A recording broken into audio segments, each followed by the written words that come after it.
Hello বন্ধুরা, তোমরা সবাই কেমন আছো? আশা করি ভালো আছো। আমিও খুব ভালো আছি। তো আজকে আমি রান্না করব আলু দিয়ে সজনের ডাঁটা দিয়ে মুসুরির ডালের একটা রেসিপি। তো ভিডিওটা পুরোটা দেখতে থাকো। তো এখানে দেখো মুসুরির ডাল নিয়ে নিয়েছি। মুসুরির ডালটা ভালো করে ধুয়ে নেব। মুসুরির ডালটা ভালো করে ধোয়া হয়ে গেছে। এবার আমি সিদ্ধ বসিয়ে দেবো। দিয়ে দেবো জল আর লবণ। সজনের ডাঁটাটা কেটে নেব। তো এবার কেটে নেব আলু। তো আলুটা দেখো ছোট ছোট করে কেটে নিয়েছি।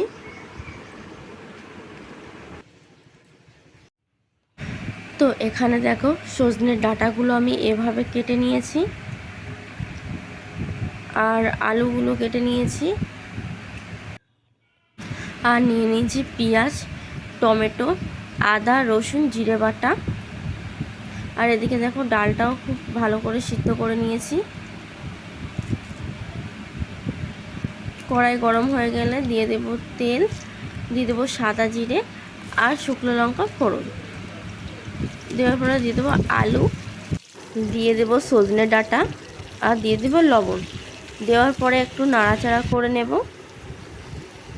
তো সজনে ডাঁটা আলু হালকা ভাজা হয়ে গেলে দিয়ে দেব পেঁয়াজ কুচি আর টমেটো, দিয়ে আবার একটু নাড়াচাড়া করে নেব।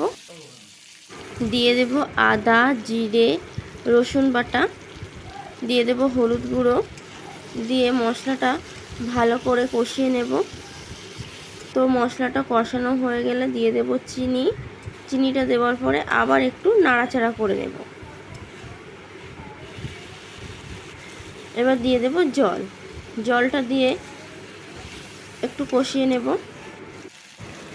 তো জল দিয়ে কষানো হয়ে গেছে, আলু আর ডাঁটাটাও সিদ্ধ হয়ে গেছে। এবার দিয়ে দেব সিদ্ধ করা ডাল। ডালটা দেওয়ার পরে একটু নাড়াচাড়া করে নেব। এবার দিয়ে দেব জল। ডালটা কিছুক্ষণ ফুটিয়ে নেওয়ার পরে দিয়ে দেব ধনিয়া পাতা। ধনিয়া পাতা দেওয়ার পরে একটু নাড়াচাড়া করে নেব। তো রেডি হয়ে গেছে সজনে ডাঁটা আলু দিয়ে ডালের রেসিপি। ভিডিওটা ভালো লাগলে লাইক, কমেন্ট, শেয়ার।